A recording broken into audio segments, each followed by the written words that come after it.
Now, a few times on this tour, we've mentioned the Luisinhos people, the indigenous tribe who, for lack of a better term, were dealt a pretty bad hand post colonialization. Tensions began rising during the Mexican American War in the 1840s, and the Luisinhos people tried their best to stay uninvolved, but trouble seemed to go and find them. What happened is one night, 11 Mexican lancers went to steal a few dozen horses from the Pama branch of the Luisinhos people. Now, I don't know if you guys have ever stolen horses. I never have, at least that's what I had to tell the judge. But it's a very loud process.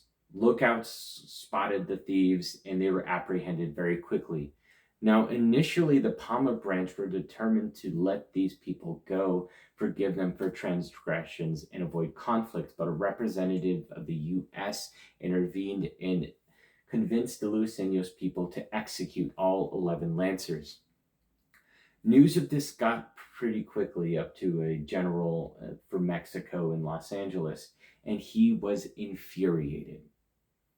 He sent a band of soldiers down to retaliate against the execution.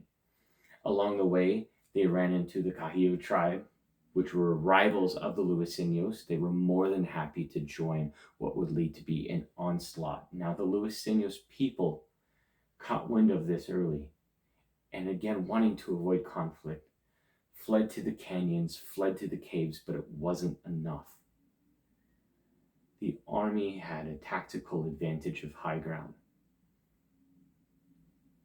and many lost their lives during battle, hundreds, and those who didn't were executed shortly afterwards. As if an outcry from the ancestors, a torrential rain hit the area, the likes of which no one had ever seen before. The Luiseños people were actually unable to retrieve the bodies for weeks, buried deep into the clay. They were forced to do nothing but to create a mass grave. Now, where is that mass grave, you may ask? Well, unfortunately, as a lot of these stories go, it is in an unmarked area in a Home Depot parking lot. Completely fenced off, no signs or indicators as to what it is.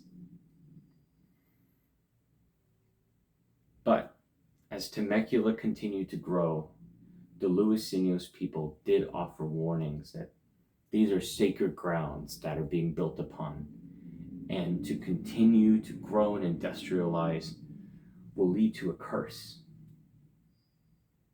And again, as these stories go, nobody listened. It is my personal belief that the arrogance of the colonizers leads to a lot of the paranormal activity that we witness here today, a product of the curse of the disrespect of sacred land. Now, if you all please follow me, we'd like to go on to the next part of the tour.